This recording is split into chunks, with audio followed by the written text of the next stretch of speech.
कोई बच्चा है, उसने बॉल को एक दीवार में मारा और दीवार में मारने के बाद वह बॉल टकराने के बाद वापस जब आती है, तो यही घटना उस बॉल का परावर्तन होगा। जब भी अब आप जाओ कभी सिनेमा घरों में, तो सिनेमा घर की जो टिकट आती है, टिकट आप लेते हैं, उस टिकट पर भी लिखा रहता है डॉल्बी हॉल। तो अगर उसके मार्ग में कोई अवरोध आएगा, तो उस अवरोध के किनारों पर वह ध्वनि मुड़ जाती है।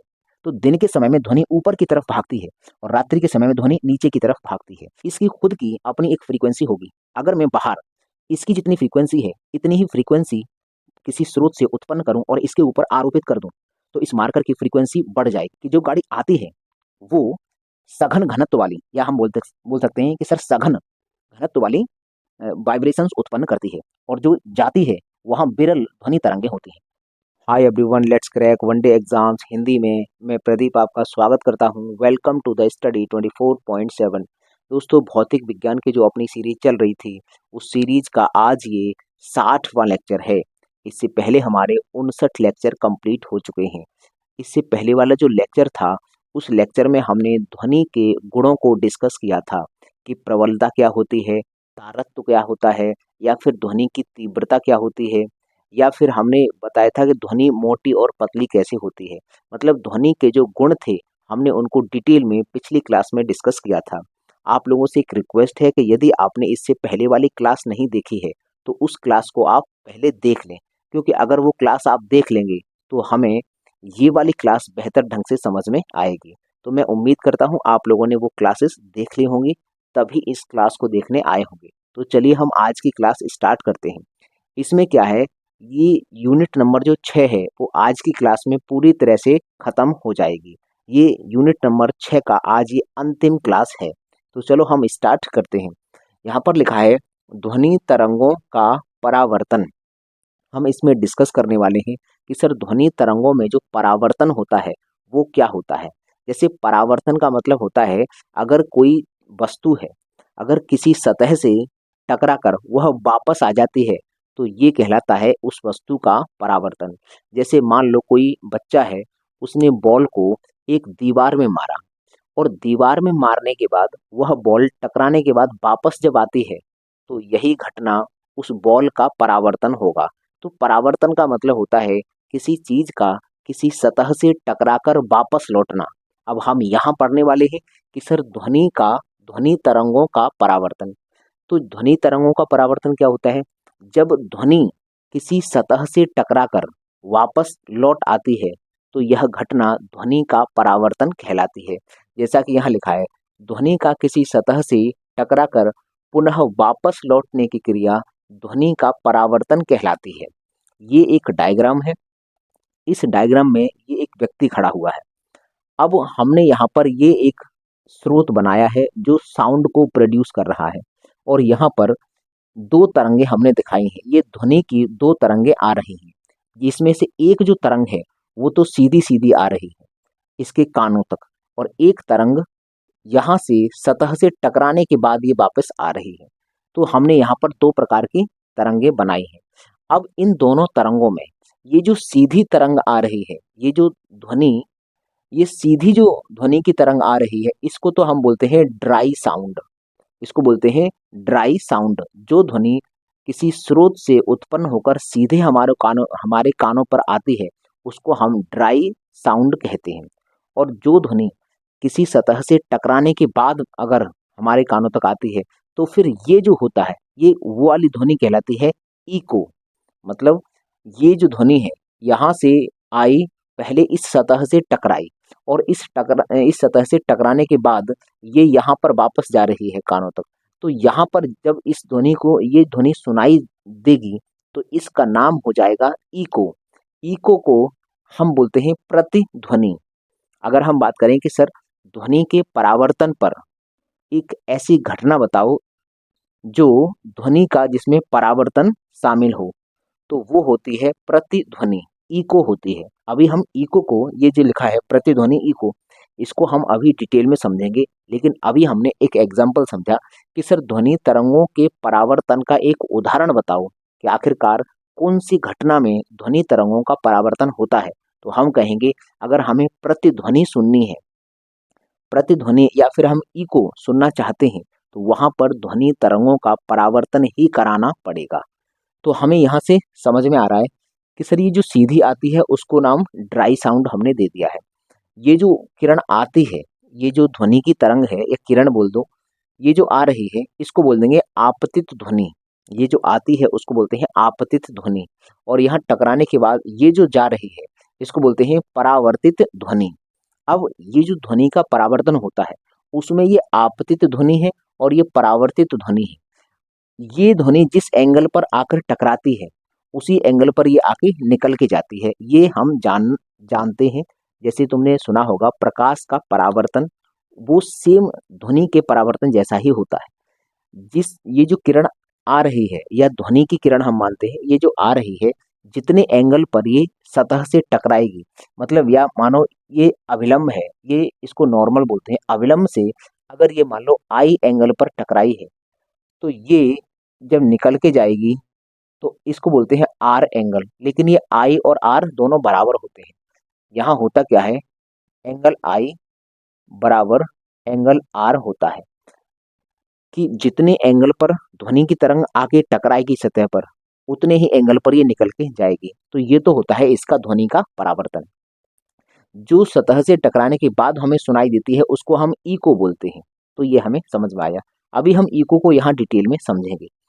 हमारे पास एक नोट पॉइंट है। इस नोट पॉइंट में क्या लिखा है कि ध्वनि के परावर्तन के बाद उसकी दिशा केवल केवल उसकी दिशा बदलती है। ध्वनि का जब परावर्तन हो जाता है तो उसका बदलता है तो मात्र एक चीज, उसकी डायरेक्शन बदलती है। जिस दिशा में वो जा रही थी टकराने के बाद किसी दूसरी दिशा में मुड़ जाएगी। तो पहली बात तो ये है। दूसरा, इसकी आवृत्ति और इसकी तरंग दैर्ध्य, जो भी ध्वनि की तरंग है जो सतह से टकराने गई और टकराकर जब वापस आई तो उसकी न तो आवृत्ति बदली होगी और ना ही उसकी तरंग दैर्ध्य मतलब वेवलेंथ बदली होगी। तो जो मैंने यहाँ दिखाए हैं कि ये जो आवृत्ति है, फ्रीक्वेंसी और तरंग दैर्ध्य, ये बिल्कुल बदलती नहीं है।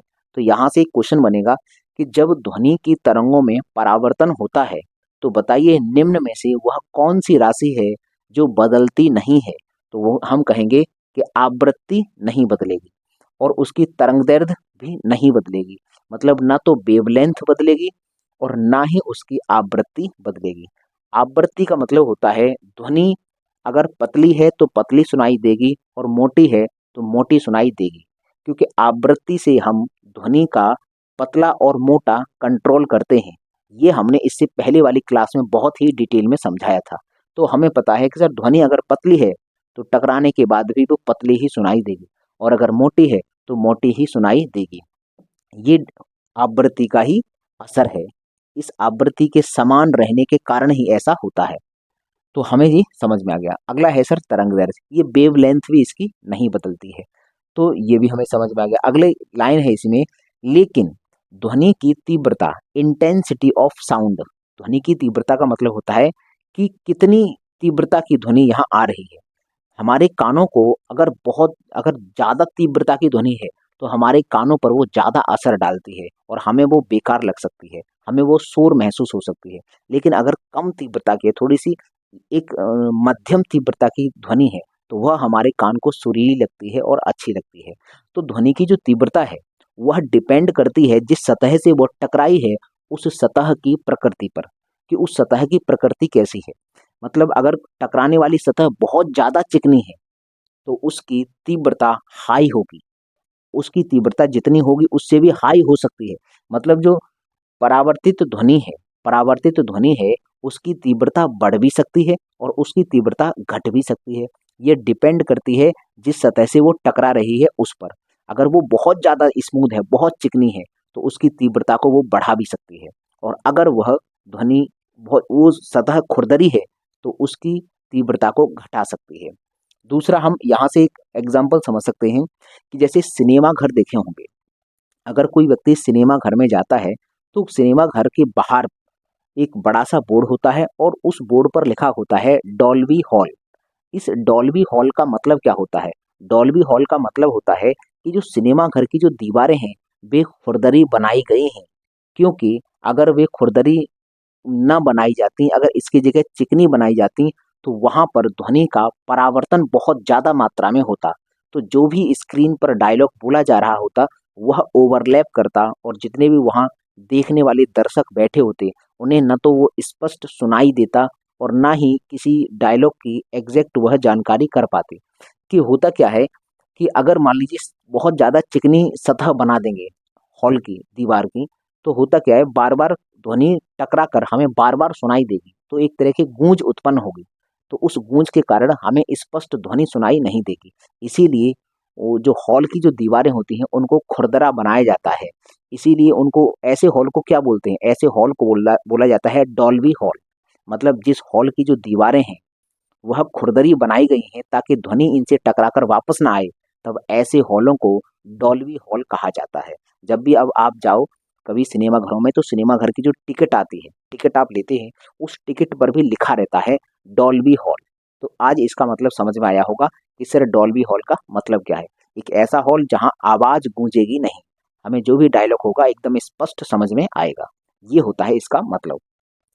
तो हमें यहाँ ये समझ में आ गया। अगला है सर, अब हम समझेंगे ये प्रतिध्वनि या फिर इको होता क्या है।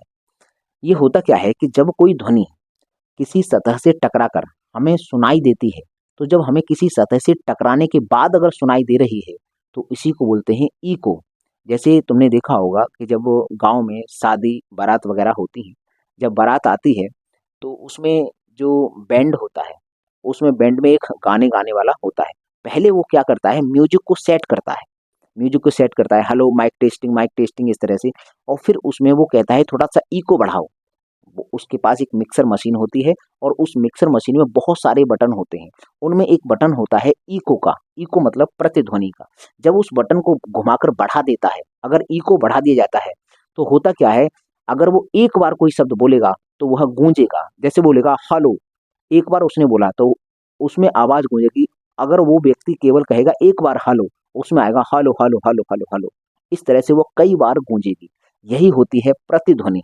उसने तो मात्र एक बार बोला, लेकिन उस माइक के अंदर वह कई बार सुनाई देगा। ऐसा आपने देखा होगा कि जब बारात आती है तो जब जो भी व्यक्ति गाने गाने के लिए आया है, वह पहले उसको सेट करता है म्यूजिक को। तो सेट करने के दौरान वह कई बार बोलता है hello hello hello, mic testing mic testing. तो वो जो आवाज है वो कई बार गूंजती है। अगर इको बढ़ा देगा वो तो, और इको को कम कर देगा तो एक ही बार गूंजेगी। तो ये हमें समझ में आया कि सर इको है क्या। इको का मतलब है ध्वनि का किसी सतह से टकराकर बार बार सुनाई देना, ये इको कहलाता है। अब हमें दो बातें इसकी याद रखनी पड़ेगी। अगर हमें इको सुनना है, मतलब अपनी ही धुन, जैसे तुमने, एक और मैं एग्जांपल बताता हूँ।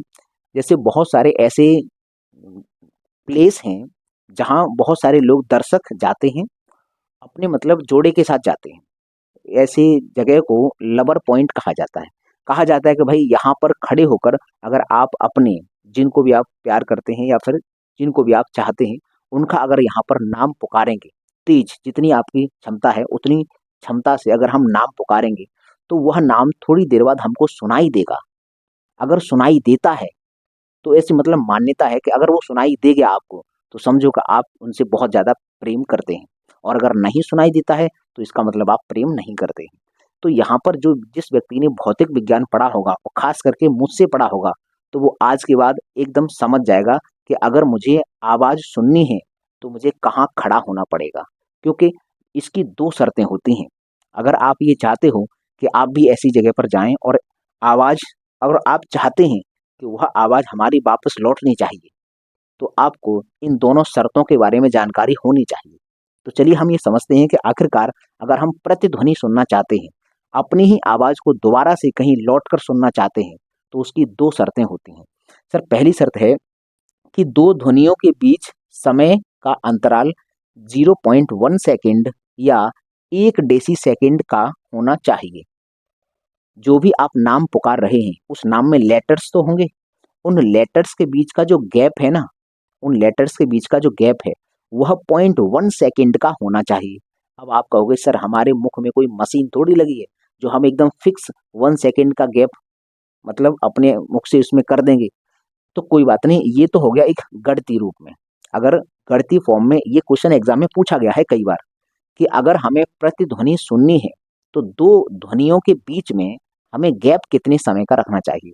तो दो ध्वनियों के बीच में जो गैप है ये जो गैप है, ये गैप हमको 1 सेकंड मतलब 0.1 सेकंड या फिर 1 डेसी सेकंड का रखना चाहिए, तब हमें प्रतिध्वनि सुनाई देगी।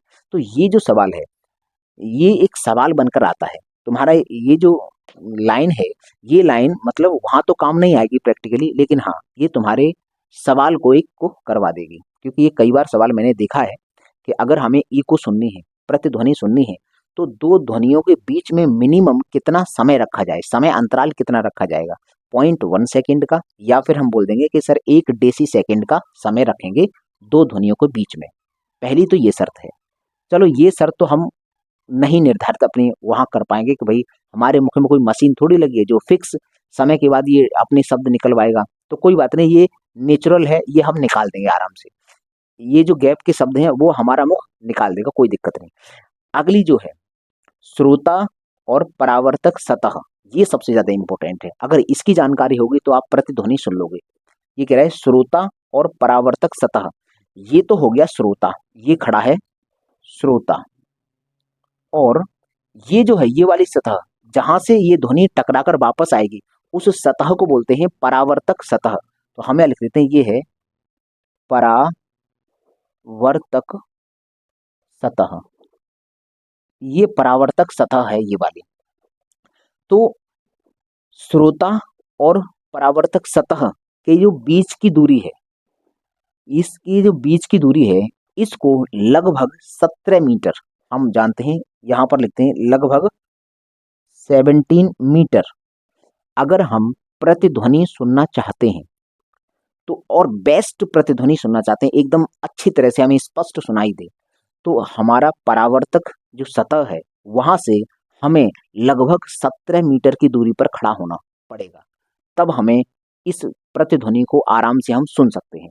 अब हम यहाँ पर ये जो हमें लिखा है कि श्रोता और परावर्तक सतह के बीच की न्यूनतम दूरी, यहाँ पर लगभग का साइन लगा रहा हूँ, 17 मीटर।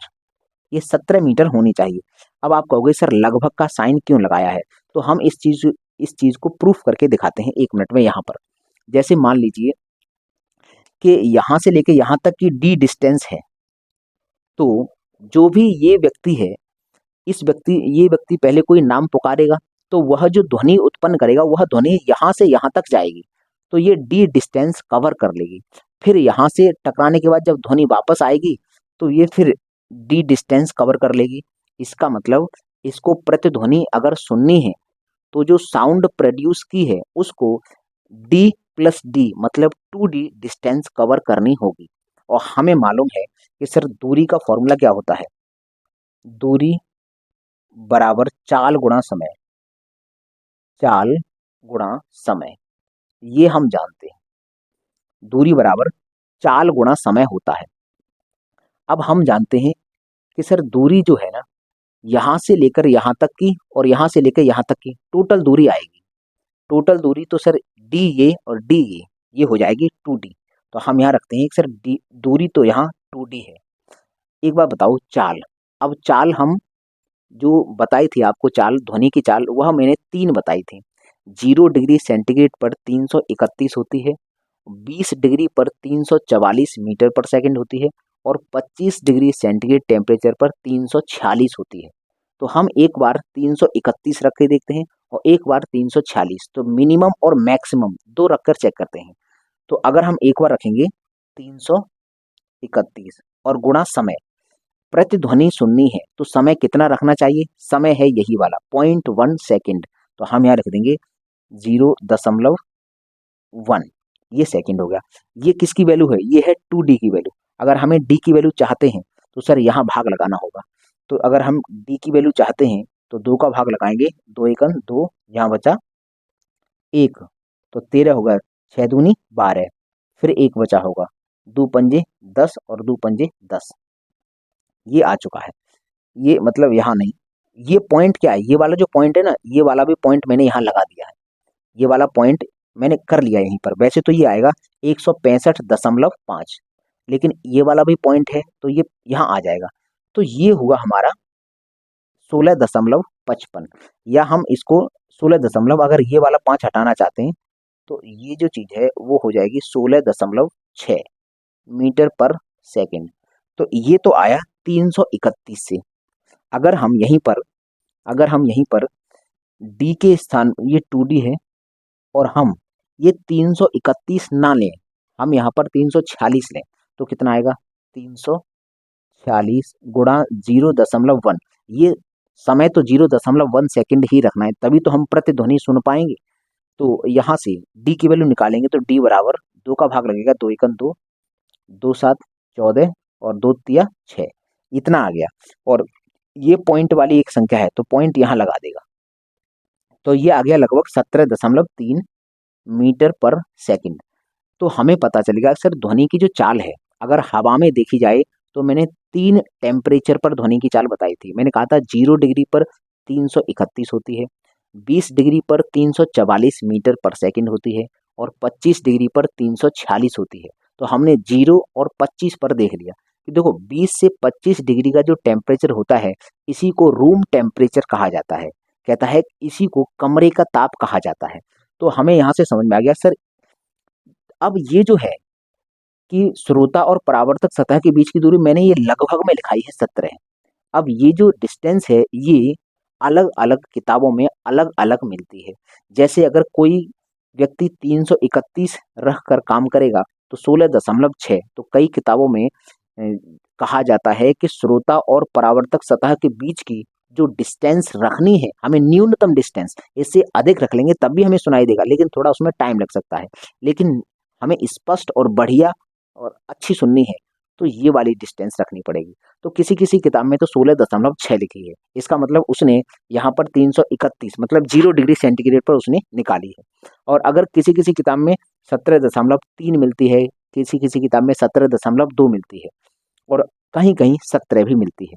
तो इसका मतलब अब यहाँ से आपका कन्फ्यूजन दूर हो गया होगा कि सर ऐसा क्यों होता है कि अगर हम श्रोता और परावर्तक जो सतह है इसके बीच की डिस्टेंस की बात करते हैं तो डिस्टेंस तो फिक्स होनी चाहिए।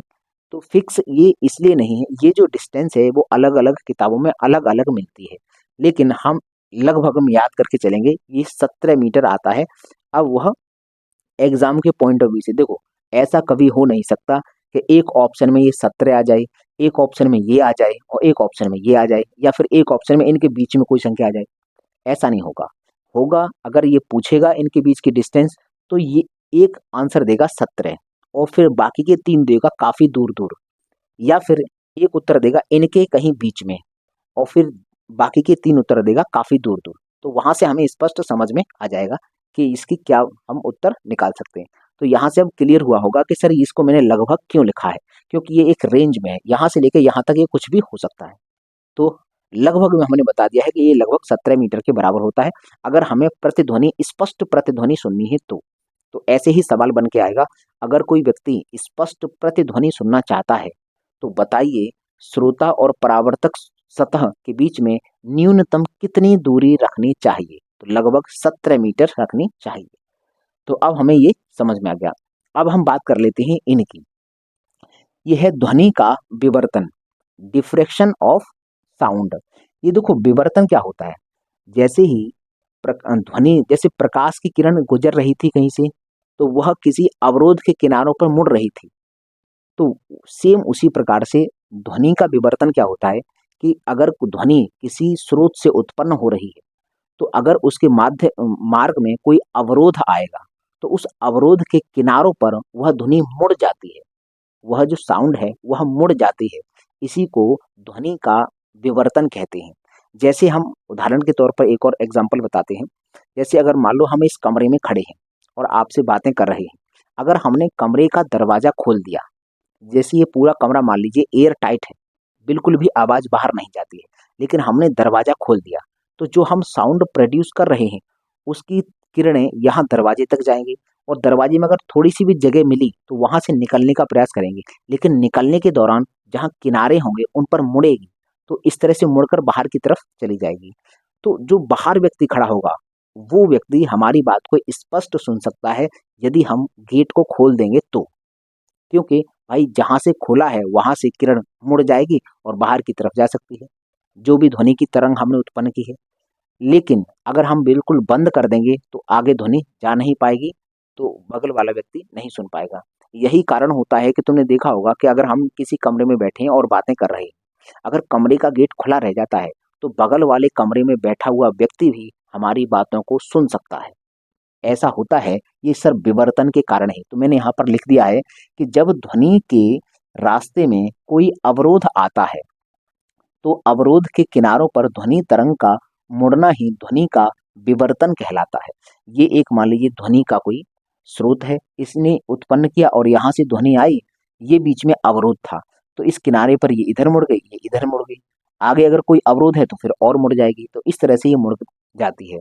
तो हम अगर आपसे सवाल करें कि अगर मान लीजिए किसी कमरे में एक छोटा सा छिद्र है, पूरा कमरा एयर टाइट है और एक छोटा सा छिद्र है, और फिर हम कमरे में कोई बात करें तो क्या बाहर व्यक्ति को सुनाई देगा? तो बाहर वाले व्यक्ति को थोड़ा थोड़ा उसको सुनाई देगा, क्योंकि उस छोटे से छिद्र के माध्यम से किनारों की एक तरंग तो गुजरेगी, तो किनारों से वो मुड़ेगी, बाहर की तरफ निकल जाएगी। इसका मतलब वो व्यक्ति हमारी बातों को अगर वहां कान लगा लेगा तो वो स्पष्ट सुन सकता है, क्योंकि उस छोटे से छिद्र से भी तरंग आराम से गुजर के जाएगी। तो ये हमें समझ में आया कि सर ऐसा क्यों होता है। तो ये होता है ध्वनि के विवर्तन, डिफ्रेक्शन ऑफ साउंड के कारण। तो चलो हमें ये समझ में आया। अगला है सर ध्वनि का परावर्तन।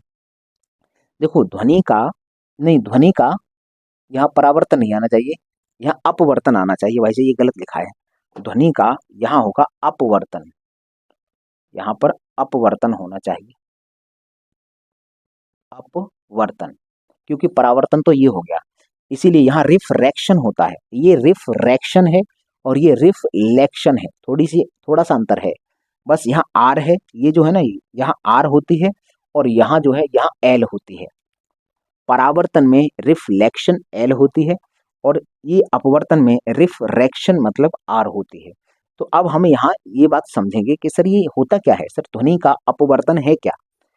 जब भी कोई ध्वनि एक माध्यम से दूसरे माध्यम में प्रवेश करती है, तो अगर वो सामने वाला माध्यम सघन है तो सघन की तरफ मुड़ती जाती है। जैसे सघन माध्यम में प्रवेश करती है तो वहां एक अभिलंब खींचा जाता है, तो अभिलंब की ओर झुक जाती है, या हम ऐसे बोल दें, या फिर हम दूसरे तरीके से बोल सकते हैं कि जब भी ध्वनि की तरंग चलती है तो जहां सघन माध्यम होगा ध्वनि तरंग सघन माध्यम की तरफ मुड़ जाती है, सघन माध्यम की तरफ ध्वनि तरंग मुड़ जाती है।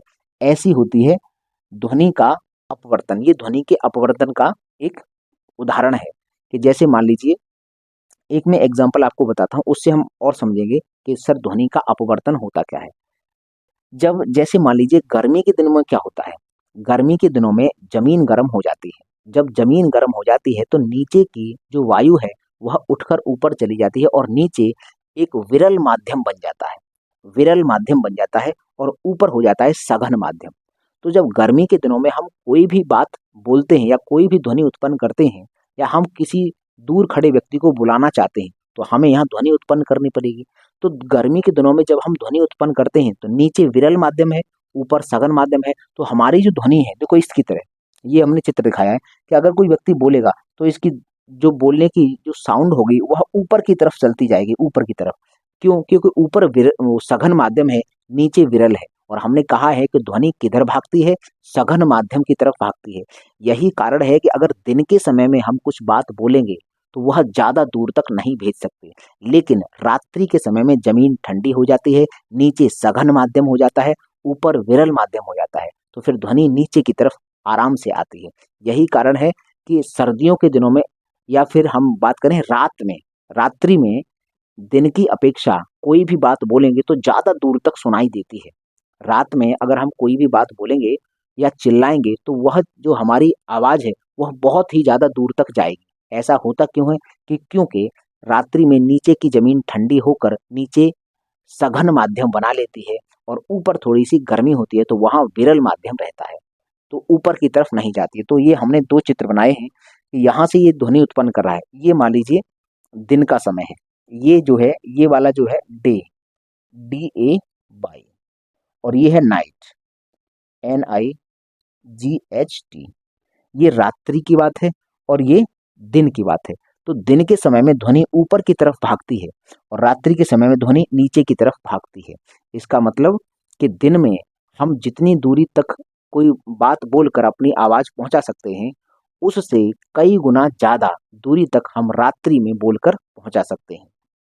तो यहाँ से हमें समझ में आया कि सर ध्वनि का अपवर्तन क्या होता है। अभी 3 घटनाएँ और बची हैं ध्वनि की। ध्वनि का रिवर्बरेशन और अनुनाद और डॉपलर इफ़ेक्ट। तो पहले आप लीजिए इसका स्क्रीनशॉट, उसके बाद हम उनको भी समझते हैं। तो चलिए आप स्क्रीनशॉट लीजिए। तो चलिए अब हम समझते हैं अनुरणन क्या होता है। इसको इंग्लिश में रिवर्बरेशन कहा जाता है। ये अनुरणन होता क्या है? जैसे आपने देखा होगा कि अगर कोई ध्वनि आपके कानों पर आई और वह ध्वनि आपको कुछ समय तक सुनाई दे रही है, तो ये जो घटना होती है यह अनुरणन होता है। ये घटना उत्पन्न कब होती है? जब कोई ध्वनि किसी स्रोत से उत्पन्न होकर उसका 2 या फिर 2 से अधिक बार कहीं से परावर्तन होकर आएगा और जब वो श्रोता के कान पर पहुंचेगी तो उसका असर श्रोता के कान पर कुछ समय तक रहेगा। मतलब कोई ऐसी ध्वनि जो किसी श्रोता को कुछ समय तक सुनाई देती है, तो ऐसी घटना को रिवर्बरेशन कहा जाता है। और ऐसी घटना होती कब है? ये केवल तब होगी जब कोई ध्वनि 2 या 2 से अधिक बार किसी सतह से टकराकर वापस आई हो, तब वह ध्वनि श्रोता के कानों पर कुछ समय तक टिकी रहती है। तो इसके कारण उसको ऐसा लगता है कि ध्वनि तो एक बार उत्पन्न हुई थी, लेकिन वो मुझे सुनाई दे रही है कुछ सेकंड तक। तो ऐसी घटना को हम रिवर्बरेशन कहते हैं। हम इसको एक बार पढ़ देते हैं, ये क्या है? जब ध्वनि 2 या 2 से अधिक बार टकराकर किसी श्रोता के कानों तक पहुंचती है, तो उसे यह ध्वनि कुछ देर तक सुनाई देती रहती है। तब इस घटना को ही अनुरणन कहा जाता है। तो ये आपको समझ में आ गया होगा कि आखिरकार रिवर्बरेशन क्या होता है। ये जो होता है ना, इस रिवर्बरेशन को रोकने के लिए ही और इको, 2 घटनाएँ होती हैं, इको और रिवर्बरेशन। हमने अभी प्रतिध्वनि सुना था। प्रतिध्वनि में क्या होता है कि कोई ध्वनि सिर्फ एक बार टकराकर कान पर आएगी, तो वो होती है प्रतिध्वनि। जैसे अगर हमने बोला हेलो, तो बस एक बार आएगी उधर से हेलो। अगर किसी का नाम पुकारा हमने, पहले हमने मान लो बहुत तीव्र गति से किसी का नाम पुकार दिया, तो उसका नाम टकराकर अगर एक बार हमको सुनाई दे, तो वो तो होता है इको, जिसको हम प्रतिध्वनि बोलते हैं। और अगर उसका नाम कई बार सुनाई दे या थोड़ी देर तक सुनाई दे, तो हम उसको बोलते हैं फिर अनुरणन। नाम एक बार सुनाई दे तो वो होता है इको, और उसका नाम एक से अधिक बार सुनाई दे या फिर कुछ समय तक उसका नाम गूंजता रहे, तो इसको बोलते हैं अनुरणन या रिवर्बरेशन। उम्मीद करता हूं तुम्हें ये समझ में आया होगा। अगला है सर ध्वनि का अनुनाद, रेजोनेंस क्या होता है? अनुनाद ये कैसे समझ सकते हैं? जैसे मान लो इस संसार की कोई भी वस्तु है, हर एक वस्तु में अपनी खुद की एक फ्रीक्वेंसी होती है। तो अगर हम मान लीजिए ये मेरे पास एक मार्कर है, इसकी खुद की अपनी एक फ्रीक्वेंसी होगी। अगर मैं बाहर इसकी जितनी फ्रीक्वेंसी है, इतनी ही फ्रीक्वेंसी किसी स्रोत से उत्पन्न करूं और इसके ऊपर आरोपित कर दूं, तो इस मार्कर की फ्रीक्वेंसी बढ़ जाएगी। तो इससे होगा क्या? ये जो मार्कर है ये अपने आप टूट सकता है। जैसे एग्जाम्पल से आप अच्छा समझोगे।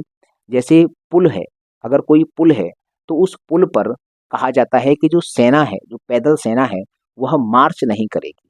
क्यों? क्योंकि अगर कोई सेना है और पुल पर मार्च करते हुए जाएगी, तो उनका पैर एकदम, सभी सैनिकों का पैर एक साथ अगर टकराएगा, तो हो सकता है कि पुल के वाइब्रेशंस जो हैं, पुल की जो फ्रीक्वेंसी है, उतनी फ्रीक्वेंसी उनके पैरों से उत्पन्न हो जाए। तो इस कारण होगा क्या कि पुल की फ्रीक्वेंसी के बराबर जब बाहर से फ्रीक्वेंसी उस पुल को मिल जाएगी, तो वह पुल टूट सकता है। इसीलिए कहा जाता है कि जब पुल पर कोई सेना पैदल चल रही है, तो वह मार्च नहीं करेगी। उसके पीछे लॉजिक यही होता है कि सर ध्वनि का अनुनाद उत्पन्न हो जाता है और अनुनाद के कारण वस्तु टूटने का खतरा बना रहता है। तो यहाँ हम इसको पढ़ते हैं, यदि किसी कंपन कर रही वस्तु पर उसी की आवृत्ति के बराबर वाली बाह्य तरंगें आरोपित की जाती हैं, तो वस्तु में कंपन बढ़ जाता है और वस्तु के टूटने का खतरा बना रहता है। तो ये जो घटना है, ये घटना कहलाती है अनुनाद या रेजोनेंस। इसके कारण होता है क्षति हो सकती है। दूसरा तुमने देखा होगा कि बिजली कड़कती है। अगर बहुत तीव्र गति से बिजली कड़कती है, तो दरवाजे में लगी खिड़की है या फिर देखो दरवाजे में भी आजकल कांच लगे होते हैं, बहुत सारे ऐसे दरवाजे हैं जो कांच के बना देते हैं, और खिड़कियों में तो कांच लगा ही रहता है। तो जब बाहर बहुत तीव्र गति से बिजली कड़केगी, तो दरवाजे के कांच और खिड़कियों के कांच ये कांपने लगते हैं, कंपन करने लगते हैं। तो ऐसा क्यों हुआ है? क्योंकि जो कांच है उसकी अपनी एक अलग फ्रीक्वेंसी होगी, और बिजली ने उतनी ही फ्रीक्वेंसी उत्पन्न की होगी। तो वो फ्रीक्वेंसी इसके अंदर आने के बाद उसकी फ्रीक्वेंसी बढ़ा दी, तो कंपन उसका बढ़ गया। तो हमें स्पष्ट समझ में आ गया कि हाँ भाई।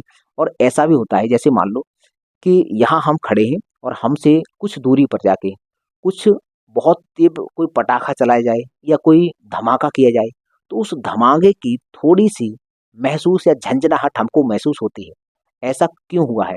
क्योंकि हमारे आसपास जितनी भी चीजें हैं उनकी एक फ्रीक्वेंसी है, और अगर हमने वहां पर कोई बॉम्ब ब्लास्ट किया है, तो वो बॉम्ब ब्लास्ट सबकी फ्रीक्वेंसी से मैच करके सबकी फ्रीक्वेंसी बढ़ा देगा। तो हो सकता है कि यहाँ पर रखी वस्तु वाइब्रेट करें, यहाँ कांप जाए, ऐसा हो सकता है, थरथरा जाए कोई चीजें। तो ये होता है सिर्फ अनुनाद के कारण, कि बाहर से सेम फ्रीक्वेंसी की हम आवृत्ति, जो सेम फ्रीक्वेंसी की अगर हम तरंग आरोपित कर देंगे, तो सर इसकी फ्रीक्वेंसी बढ़ जाएगी वस्तु की, और फिर ये वस्तु कंपन करना प्रारंभ कर देगी। ये दूसरा वाला एग्जाम्पल है कि बिजली की गड़गड़ाहट से खिड़कियों में कंपन उत्पन्न हो जाता है। तो ये क्यों हो रहा है? ये इसीलिए हो रहा है क्योंकि भाई साहब, खिड़कियों का एक अपना फ्रीक्वेंसी होगा, लेकिन अगर बाहर से बिजली की गड़गड़ाहट है, तो उन्होंने क्या किया कि खिड़कियों की जो कंपन थी उसको बढ़ा दिया।